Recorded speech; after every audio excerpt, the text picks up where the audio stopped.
le canon, et donc le corps de la reine Elisabeth II, la souveraine dont le règne a été le plus long dans la très longue histoire britannique. 70 ans de règne, la reine Victoria n'avait régné, je crois que pendant 64 ans, et déjà elle avait marqué d'un soin indélébile l'histoire britannique.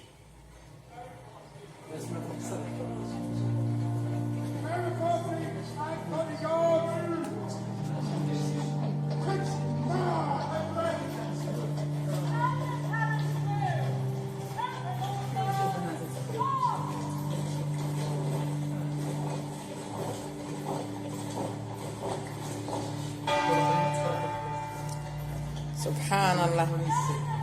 Elle était le colonel en chef. Alors c'est vrai ce que vous disiez, Père Gulicorne, on voit de très très loin cette couronne qui est omniprésente, qui est vraiment le symbole de cette royauté britannique. Symbole de beauté, parce que c'est beau, et aussi de consécration. Et c'est sous la croix, et ça démontre qu'elle a été dans le sacre ordonnée pour être reine, et même les ornements qu'elle porte au moment du couronnement sont vraiment les ornements du prêtre. Un rite emprunté de Byzantium et avant ça de l'Israël ancien. Et vous disiez, à l'heure à laquelle nous sommes, tous les citoyens britanniques doivent avoir le regard orienté vers cette couronne qui symbolise, qui résume cet objet, qui résume cette si longue histoire. Écoutez encore ce silence, parce que le silence peut s'écouter aujourd'hui.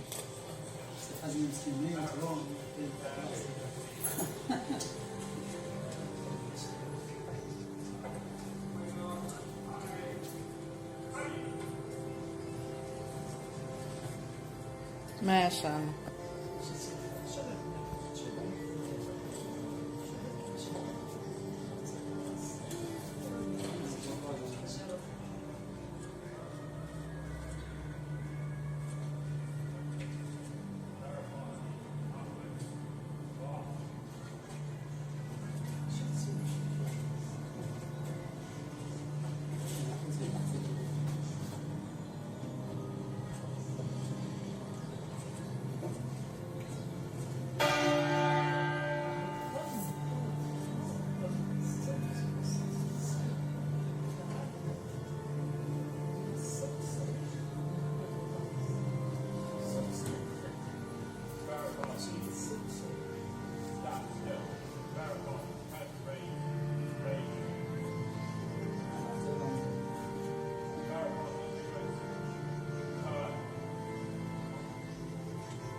Père Gulicorne, qui sont ces 8 jeunes gens qui portent le cercueil de la reine? Qui sont-ils? À quel corps d'armes appartiennent-ils? Ce sont des grenadiers de la garde, donc un des 5 régiments à pied qui assure la protection de la maison royale avec 2 régiments de cavalerie. Le père l'a dit tout à l'heure, c'est un des régiments dont la reine était colonel honoraire. Sur un certain nombre de photos qu'on a vues, on la voit défiler en tête avec une aigrette blanche qui est le symbole de la fonction de colonel honoraire. Elle ne les commandait pas au combat. Et cette unité était chargée de la protection de la maison royale avec les autres. Mais ce sont aussi des unités combattantes. Ce ne sont pas que des unités d'honneur. Et toute cette gestuelle pour déposer le cercueil, le reprendre, faire très attention à ce que l'étendard de la reine soit toujours parfaitement tendu. Il y a évidemment une pression sur ces jeunes hommes pour qui ils sont marqués pour leur vie. Ils raconteront cela à leurs enfants, enfin, ils en ont peut-être déjà, et donc c'est un événement tout à fait particulier. Et puis derrière, vous avez donc un officier qui donne les ordres et la cadence, parce que quand on porte un cercueil comme ça, vous voyez devant, mais notamment ceux qui sont derrière ne voient rien, donc il faut que ce soit parfaitement millimétré, donc un officier devant, un officier derrière, de façon à assurer une gestuelle parfaite. Et il y a eu de nombreuses répétitions nocturnes. Oui, absolument. Et à bonne distance, à 5 mètres derrière, vous voyez, vous allez les revoir, bien sûr, les membres de la famille, alors que le cercueil, il est 11h58, avec une précision absolue. Le cercueil va pénétrer à l'intérieur de la nef de l'abbaye de Westminster.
Ce chant, Père Guilford, il remonte pas à la nuit des temps, mais à il y a très longtemps. Il est inchangé depuis très longtemps. Justement, ce qui est chanté maintenant était composé par Henry Purcell. Et quand William Croft les a refait, ces sentences, il a voulu incorporer celle-là parce qu'il l'a trouvé si beau qu'il ne pouvait pas l'améliorer. Donc il l'a incorporé. Et c'est pour ça que c'est la chorale de la Chapelle Royale, cette fois-ci, qui le chante, là, dans la chorale. Ce qui est Purcell, c'est l'un des grands classiques de la musique anglaise. Et ses funérailles, ses propres funérailles, ont eu lieu là, à Westminster. La reine Anne était enterrée à Westminster, oui. Et ça a été utilisé depuis pour toutes les funérailles d'État depuis 1659.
Père Guilford, expliquez-nous ce qui va se passer dans les instants qui viennent. Alors, le doyen de l'abbaye de Westminster va donner l'invitation. C'est quelque chose que lui a préparé avec la famille royale pour introduire le rite qui va suivre.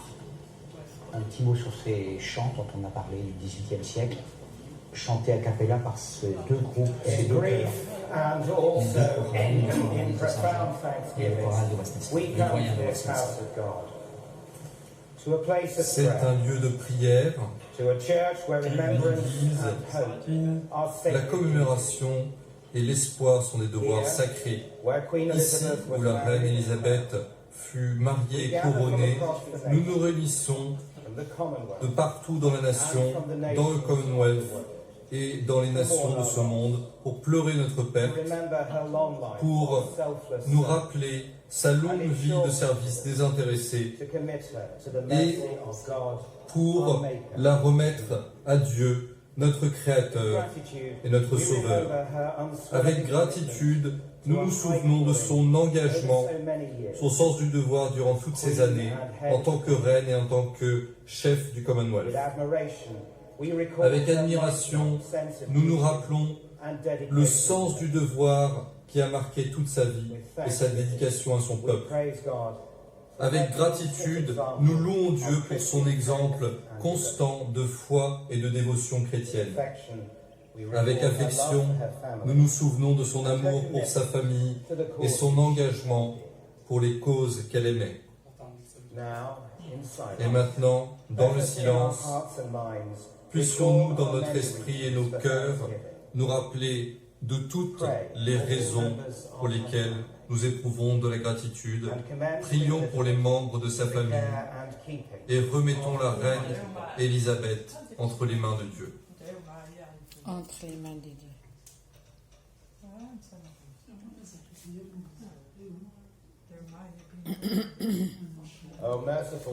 Dieu Tout-Puissant, Père de notre Seigneur Jésus-Christ, qui est la résurrection et la vie, ceux qui croient en lui vivent en lui, bien qu'ils meurent, et ceux qui vivent et croient en lui ne mourront pas éternellement. Il nous a enseigné par son saint apôtre Saint Paul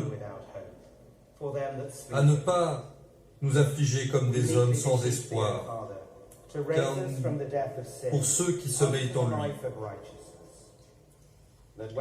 Ramène-nous à la vie. Quand nous quitterons cette vie, nous reposerons en lui, et notre espoir est celui-ci. Et lors de la grande résurrection, au dernier jour, puissions-nous recevoir ton agrément, recevoir ta bénédiction, que ton Fils prononcera pour nous tous, qui t'aiment et te craignent. Venez, enfants bénis de mon Père, recevez le royaume préparé pour vous depuis le commencement du monde. Nous t'en supplions, Père miséricordieux, par Jésus-Christ, notre Sauveur et notre Rédempteur. Amen.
On passe à la première lecture, lue par la baronne Scotland, qui est secrétaire générale du Commonwealth, elle-même pratiquante catholique. Elle va lire l'épître de Saint Paul aux Corinthiens, le premier, et c'est une méditation profonde sur la nature de qu'est-ce que c'est la résurrection. Paul, rabbin. Maintenant, Christ est ressuscité des morts. Il est les prémices de ceux qui sont morts. Car puisque la mort est venue par un homme, c'est par un homme aussi qu'est venue la résurrection des morts. Et comme tous meurent en Adam, de même aussi, tous revivront en Christ. Mais chacun a son rang. Christ comme prémisse, puis ceux qui appartiennent au Christ lors de son avènement. Ensuite viendra la fin, quand il remettra le royaume à celui qui est Dieu et Père,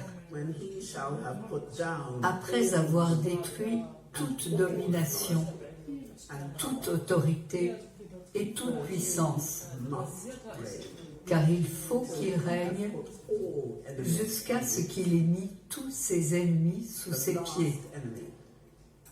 Le dernier ennemi qui sera détruit, c'est la mort. Car il faut que cet être corruptible revête l'incorruptibilité et que cet être mortel revête l'immortalité. Lorsque cet être corruptible aura revêtu l'incorruptibilité et lorsque cet être mortel aura revêtu l'immortalité, alors s'accomplira la parole qui est écrite. La mort